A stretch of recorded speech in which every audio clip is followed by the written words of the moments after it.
ವಿದ್ಯಾರ್ಥಿಗಳಿಗೆ ಮುಂದೆ ಗುರಿ ಇರಬೇಕು, ಹಿಂದೆ ಗುರುಗಳು ಇರಬೇಕು ಅನ್ನುವಂತಹ ಮಾತಿದೆ. ಸಾಕಷ್ಟು ವಿದ್ಯಾರ್ಥಿಗಳು ಗುರಿ ಇಟ್ಕೊಂಡೇನೋ ಶಾಲೆಗೆ ಸೇರ್ತಾರೆ, ಆದರೆ ಅಲ್ಲಿ ಕೆಲವೊಂದಿಷ್ಟು ಗುರುಗಳಿಂದನೇ ವಿದ್ಯಾರ್ಥಿಗಳಿಗೆ ಸಾಕಷ್ಟು ಬೇಜಾರಾಗುವಂತಹ ಸಂಗತಿ ನಡೆದಿದೆ. ಕೂದಲು ಉದ್ದ ಬಿಟ್ಟಿದ್ದಕ್ಕೆ ಶಾಲಾ ವಿದ್ಯಾರ್ಥಿಯ ಕೂದಲನ್ನು ಕತ್ತರಿಸಿ ವಿಕೃತಿಯನ್ನು ಮೆರೆದಿದ್ದಾರೆ ಶಾಲಾ ಶಿಕ್ಷಕರು. ಅರೆಬರೆ ಕೂದಲನ್ನು ಕತ್ತರಿಸಿ ಅವಮಾನ ಮಾಡಿದ್ದಾರೆ ಶಾಲಾ ಆಡಳಿತ ಮಂಡಳಿ. ಇದು ರಾಯಚೂರು ಜಿಲ್ಲೆ ಸಿಂಧನೂರಿನಲ್ಲಿ ಹೋಲಿ ಫ್ಯಾಮಿಲಿ ಶಾಲೆಯಲ್ಲಿ ನಡೆದಿರುವಂತಹ ಘಟನೆ ಇದು. ಶಾಲಾ ಶಿಕ್ಷಕಿ ಹಾಗೂ ಫಾದರ್ ವಿರುದ್ಧ ಪೋಷಕರು ತೀವ್ರ ಆಕ್ರೋಶ ವ್ಯಕ್ತಪಡಿಸಿದ್ದಾರೆ. 5ನೇ ಕ್ಲಾಸ್ ವಿದ್ಯಾರ್ಥಿ ಮೊಹಮ್ಮದ್ ತಾಹೇರ್ ಆತನ ತಲೆ ಕೂದಲನ್ನು ಕತ್ತರಿಸಿ ಅವಮಾನ ಮಾಡಿದ್ದಾರೆ. ಶಾಲೆಯಲ್ಲಿ ಅರೆಬರೆ ಕಟ್ಟಿಂಗ್ ಮಾಡಿ ಅವಮಾನಿಸಿದಂತಹ ಸಿಬ್ಬಂದಿಯ ವಿರುದ್ಧ ಪೋಷಕರು ವಿಚಾರಿಸಲಿಕ್ಕೆ ಹೋದಾಗ ಫಾದರ್ ನೋಡಿ ಆ ವಿದ್ಯಾರ್ಥಿಯ ಪೋಷಕರ ಜೊತೆನೂ ಅನುಚಿತವಾದಂತಹ ವರ್ತನೆ ಮಾಡಿದ್ದಾರೆ ಅನ್ನುವಂತಹ ಅನುಮಾನಗಳು ವ್ಯಕ್ತವಾಗ್ತಾ ಇದ್ದಾವೆ. ಪೊಲೀಸ್ನವರಿಗೆ ಈಗ ದೂರು ಕೊಟ್ಟಿದ್ದಾರೆ ಶಾಲಾ ಆಡಳಿತ ಮಂಡಳಿ ವಿರುದ್ಧ ಕ್ರಮಕ್ಕೆ ಆಗ್ರಹಿಸಿ ಅಂತ. ನೋಡಿ, ಈಗ ರಾಯಚೂರು, ಯಾದಗಿರಿ ಈ ಭಾಗದಲ್ಲೆಲ್ಲ ಪರೀಕ್ಷಾ ಫಲಿತಾಂಶದಲ್ಲೂ ಅವರು ಕೊನೆಯ ಸ್ಥಾನದಲ್ಲಿರ್ತಾರೆ. ಈ ಉಡುಪಿ, ದಕ್ಷಿಣ ಕನ್ನಡಕ್ಕೆ ಕಂಪೇರ್ ಮಾಡಿದರೆ. ಮತ್ತೊಂದು ಕಡೆ ನೋಡಿ, ಪಾಪ ಶಾಲೆಗೆ ಹೋಗುವಂಥ ಮಕ್ಕಳಿಗೆ ಈ ರೀತಿಯಾದಂತಹ ಅವಮಾನ ಮಾಡೋದು ಎಷ್ಟು ಸರಿ? ಆ ವಿದ್ಯಾರ್ಥಿ ಕೂದಲು ಉದ್ದ ಬಿಟ್ಕೊಂಡು ಬಂದಿದ್ರೆ ಅದನ್ನು ಮನೆ ಕಳಿಸ್ಬಿಟ್ಟು ಕಟ್ಟಿಂಗ್ ಮಾಡ್ಕೊಂಡು ಬಾರಪ್ಪ ಅಂತ ಹೇಳಬೇಕು. ಅದು ಬಿಟ್ಕೊಂಡು ನೀವೇ ಕಟ್ಟಿಂಗ್ ಮಾಡಿ, ಅದು ಕೂಡ ಅವಮಾನ ಮಾಡಿದ ರೀತಿಯಲ್ಲಿ ಇದು ಅರೆಬರೆ ಕಟ್ಟಿಂಗ್ ಮಾಡಿದ್ದೀರಾ ನೀವು. ಇದು ಎಷ್ಟರ ಮಟ್ಟಿಗೆ ಸರಿ? ಇದು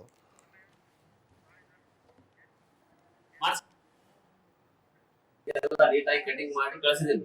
ಇವಾಗ ನನ್ನ ಮಗ ಇದು 1ನೇ ಕ್ಲಾಸ್ ಇರುತ್ತೆ, ಇವಾಗ 5ನೇ ಕ್ಲಾಸ್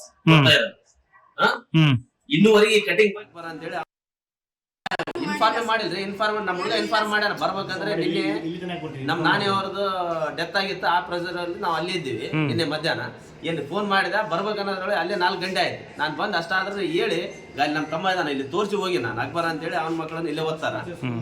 ನೋಡಪ್ಪ ಈ ತರ ಓಮ್ ನಡಿ ಭಯ ಮಾತಾಡಂಬಂದ ಬ್ಯಾಡ, ಇವಾಗ ಟೈಮ್ ಆಯ್ತು ಅಂದ ಅಲ್ಲಿ ಬೇರೆ ಕಸ್ಟಮರ್ ಕುಂತ ನಾನು ಹೋಗೋದೈತಿ, ನಾಳೆ ಮಾತಾಡೋಣ ಬೆಳಿಗ್ಗೆ ಅಂತೇಳಿ ಬಂದು ಇವಾಗ ಎಲ್ಲರಿಗೆ ನಾವೇ ಬೇರೆ ಯಾರಿಲ್ಲ, ನಾವೇ ಮನೆಯವರು ಇದ್ವಿ, ಅಣ್ಣ ತಮ್ಮರು ಎಲ್ಲರೂ ಇನ್ಫಾರ್ಮ್ ಮಾಡಿದ್ರೆ ನಮ್ಮ ಹುಡುಗ ಇನ್ಫಾರ್ಮ್ ಮಾಡ್ಯಾರ. ಈ ಬಗ್ಗೆ ಸಾಕಷ್ಟು ಡೀಟೇಲ್ಸನ್ನು ಕೊಡ್ತಾ ಹೋಗ್ತಾರೆ ನಮ್ಮ ಪ್ರತಿನಿಧಿ ನೀಲಕಂಠ ಸ್ವಾಮಿ. ಶಿಕ್ಷಕರು ಮಕ್ಕಳ ವಿದ್ಯಾಭ್ಯಾಸದ ಒಂದು ಭದ್ರ ಬುನಾದಿ ಹಾಕಿಕೊಡುವಂತಹ ನಿಟ್ಟಿನಲ್ಲಿ ಸಾಕಷ್ಟು ಕಾರ್ಯಪ್ರವೃತ್ತರಾಗಿರಬೇಕಾಗ್ತದೆ. ನೋಡಿ, ಇಲ್ಲಿ ವಿದ್ಯಾರ್ಥಿಗೆ ಅವಮಾನ ಮಾಡಿದ್ದಾರೆ, ಅವರೇ ಕಟ್ಟಿಂಗ್ ಮಾಡಿ ಅರೆಬರೆ ಕಟ್ಟಿಂಗ್ ಮಾಡಿ ಅವಮಾನ ಮಾಡಿದ್ದಾರೆ. ಯಾತಕ್ಕೋಸ್ಕರ ಈ ಥರ ವರ್ತನೆ ಮಾಡಿದರು ಶಿಕ್ಷಕರು, ಏನು ಕತೆ? ಮತ್ತು ಕಂಪ್ಲೇಂಟ್ ಕೂಡ ಕೊಟ್ಟಿದ್ದಾರೆ ಪೋಷಕರು. ಅದು ಏನಾಗಿದೆ ಆ ಕೇಸ್ ಈಗ ಅಂತ ನೀಲಕಂಠ ಸ್ವಾಮಿ? ಶಿಕ್ಷಣ ಕೊಡಬೇಕಾಗಿರ್ತಕ್ಕಂಥ ಖಾಸಗಿ ಶಿಕ್ಷಣ ಸಂಸ್ಥೆಗಳು ವಿದ್ಯಾರ್ಥಿಗಳನ್ನ ಅವಮಾನ ಮಾಡುವಂತ ನಿಟ್ಟಿನಲ್ಲಿ ಮಾಡ್ತಾ ಇರ್ತಕ್ಕಂಥದ್ದು ಎಲ್ಲೋ ಒಂದು ಮಟ್ಟಿಗೆ ಇದು ತಪ್ಪು ಅಂತ ಅನ್ನಿಸೋದು ಮೇಲ್ನೋಟಕ್ಕೆ ಸಹಜ ಆಗಿದೆ. ಯಾಕಂತಂದ್ರೆ ಇಲ್ಲಿ ಏನೋ ಇದು ಖಾಸಗಿ ಶಾಲೆಯಾಗಿರುತ್ತೆ. ಆ ಒಂದು ಮೊಹಮ್ಮದ್ ತಾಹಿರ್ ಅನ್ನೋ ಹುಡುಗ 5ನೇ ತರಗತಿಯಲ್ಲಿ ಓದ್ತಾ ಇರ್ತಾನೆ. ರಾಯಚೂರು ಜಿಲ್ಲೆ ಸಿಂಧನೂರು ನಗರದಲ್ಲಿ ಇರ್ತಕ್ಕಂಥ ಈ ಶಾಲೆ.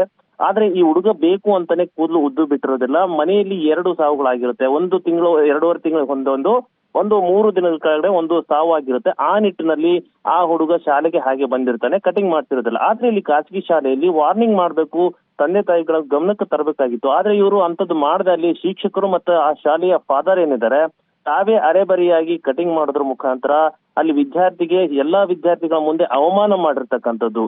ಅದು ಕೂಡ ಎಷ್ಟರ ಮಟ್ಟಿಗೆ ಸರಿ? ಇಲ್ಲಿ ಗುರುಗಳ ಸ್ಥಾನದಲ್ಲಿ ಇರ್ತಕ್ಕಂಥ ವಿದ್ಯಾರ್ಥಿಯನ್ನ ಪ್ರೋತ್ಸಾಹ ಮಾಡ್ಬೇಕಾಗಿರ್ತಕ್ಕಂಥ ಶಿಕ್ಷಕರು ಇಂಥ ನೀಚ ಕೃತ್ಯ ಮಾಡಿದ್ರೆ ವಿದ್ಯಾರ್ಥಿಗಳು ಸಹಜವಾಗಿಯೇ ಒಂದು ಶಿಕ್ಷಣ ಪಡೆಯೋದಕ್ಕೆ, ಶಾಲೆಗೆ ಬರೋದಕ್ಕೆ ಹಿಂಜರಿಕೆ ಆಗೋದು ಸಹಜ ಆಗುತ್ತೆ. ಹಾಗಾಗಿ ಶಿಕ್ಷಣ ಸಂಸ್ಥೆ ವಿರುದ್ಧ ಈಗಾಗಲೇ ಪಾಲಕರು ಅಸಮಾಧಾನವನ್ನು ವ್ಯಕ್ತಪಡಿಸ್ತಾ ಇದ್ದಾರೆ.